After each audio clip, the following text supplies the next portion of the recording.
শ্রীবিষ্ণু কারণ সমুদ্রে অনন্ত শয্যায় তিনি যোগ ও নিদ্রায় শয়ন গ্রহণ করেন। পার্শ্ব পরিবর্তিনী একাদশীতে তিনি পার্শ্ব পরিবর্তন করেন, তাই বিশেষ মাহাত্ম্য রয়েছে এই একাদশী। শুধু ভক্ত, আজ যেরকম একাদশীর পবিত্র পুণ্য তিথি, সেরকমই আগামীকাল রয়েছে বামন দ্বাদশী। ভগবান শ্রীবিষ্ণু তিনি বলি মহারাজকে ছলনা করে তার সমস্ত সাম্রাজ্য গ্রহণ করেছিলেন। শাস্ত্রে বর্ণনা করা হয়েছে, যদি আমরা বলি মহারাজের কাহিনী শ্রবণ করি তাহলে আমাদের হৃদয়ের সমস্ত কলুষতা দূর হয়ে যায়।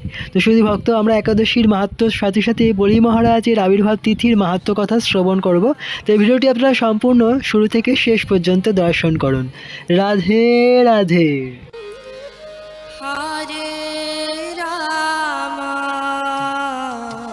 পার্শ্ব একাদশীর ব্রত মাহাত্ম্যের কথা ব্রহ্মবৈবর্ত পুরাণে যুধিষ্ঠির শ্রীকৃষ্ণ সংবাদে বর্ণিত হয়েছে।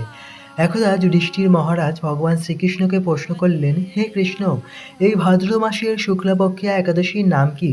এই ব্রত পালনে কি ফল লাভ হয়? আপনি কৃপা করে আমার কাছে তা বর্ণনা করুন। তদুত্তরে পরমেশ্বর ভগবান শ্রীকৃষ্ণ বললেন, এই ব্রত পূর্ণ ফল প্রদায়িনী, স্বর্গ ও মোক্ষদায়িনী। এই মাহাত্ম্য শ্রবণে সকল পাপ বিনষ্ট হয়। এই একাদশীকে পার্শ্বী একাদশীও বলা হয়। আবার এই একাদশীকে জয়ন্তী একাদশীও বলা হয়। যিনি এই তিথিতে ভক্তি করে শ্রী বামন ভগবানের পূজা করেন তিনি ত্রিলোকে পূজা পান। যিনি কমলনয়ন শ্রী বিষ্ণুর পূজা কমল দ্বারা করেন তিনি নিঃসন্দেহে ভগবানের সমীপে গমন করেন। যে পুণ্য এই ব্রতে লাভ হয় তাহা বাজপেয় যজ্ঞেও লাভ হয় না। এই একাদশীতে সাহিত্য ভগবান অনন্ত শয্যায় পার্শ্ব পরিবর্তন করেন, বাম অঙ্গ থেকে দক্ষিণ অঙ্গে শয়ন করেন, তাই এই একাদশীকে পরিবর্তিনী একাদশীও বলা হয়। যুধিষ্ঠির মহারাজ বললেন, হে জনার্দন, এই সকল কথা শুনে আমার বড় সন্দেহ হয়। আপনি কিরূপে শয়ন করেন, আবার কিরূপেই বা পার্শ্ব পরিবর্তন করেন? চতুর্মাস্য ব্রতকারীর কি বিধান? আপনার শয়নকালে লোকে তখন কি করে? আপনি বলি মহারাজকে কি জন্য নাগপাশে বেঁধেছিলেন? হে প্রভু, এই সকল বিষয় কৃপাপূর্বক আমাকে বলুন। শ্রীকৃষ্ণ বললেন, হে রাজন, ত্রেতাযুগে বলি নামে এক অসুরকুলজাত আমার ভক্ত ছিল। সে প্রতিদিন শ্রদ্ধাযুক্তভাবে বিভিন্ন মন্ত্র দ্বারা আমার পূজা করত। ব্রাহ্মণগণ পূজা ও যাগযজ্ঞ দিতে সাহায্য করত। কিছুদিন পর দেবরাজ ইন্দ্রের প্রতি দেশ করে সে দেবলোক জয় করে নিল। তখন ইন্দ্র ও অন্যান্য দেববৃন্দ স্বর্গরাজ্য হারা হয়ে আমার শরণাপন্ন হলো। দেবমাতা অদ্বিতীয় পয়ব্রত পালনে আমি তার পুত্ররূপে দেবকার্য সাধনের জন্য বামন রূপ ধরে বালক ব্রহ্মচারীর বেশে তৎক্ষণাৎ বলির নিকট ভিক্ষা চাইলাম। সে আমার পূজা করে আমার অভিরুচি ভিক্ষা দিতে চাইল। অগত্যা আমি তার নিকট ত্রিপাদভূমি আশা করলে সে আমায় দিতে সম্মত হলে আমি এক পদে সমস্ত ঊর্ধ্বলোক আর এক পদে সমস্ত নিম্নলোক দখল করলাম। তৃতীয় পদের জন্য স্থান চাইলে বলি তখন স্বীয় মস্তক প্রদান করেছিল। তার নম্রতা এবং শ্রদ্ধায় সন্তুষ্ট হয়ে আমি তাকে আশীর্বাদ করি যে আমি সব সময় তোমার নিকট থাকব। ভাদ্র মাসের শুক্লাপক্ষিয়া একাদশীর দিন আমার অর্থাৎ বামনদেবের শ্রীমূর্তি বলির আশ্রমে স্থাপিত হয়।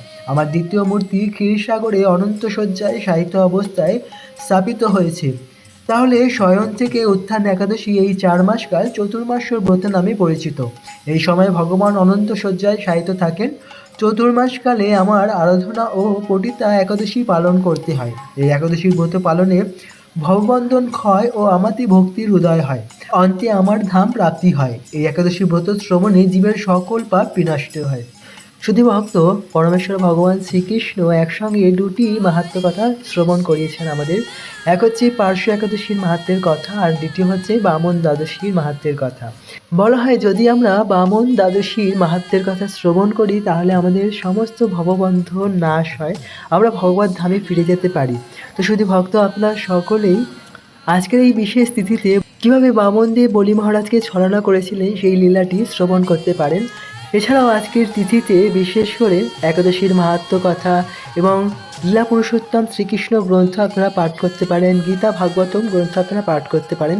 এদিন বেশি করে ভক্তিমূলক সেবা আপনারা করুন। অবশ্যই পঞ্চরবি শস্য বর্জন করে একাদশী তিথি পালন করুন এবং আগামীকাল একাদশী ব্রত পালন করুন পঞ্চরবি শস্য গ্রহণ করে। রাধাকৃষ্ণ বৃন্দাবনের 84 ক্রোশ জুড়ে বিভিন্ন লীলাবিলাস করেছেন। আমরা সেই সমস্ত লীলাস্থলী দর্শনে যাচ্ছি সম্পূর্ণ পায়ে হেঁটে, এবং আপনারা আমাদের সঙ্গে থেকে এই সমস্ত ধাম দর্শন করুন, রাধা মাধবের লীলা কথা শ্রবণ করুন এবং ব্রজমণ্ডল 84 ক্রোশ যাত্রার অশেষ কৃপা লাভ করুন।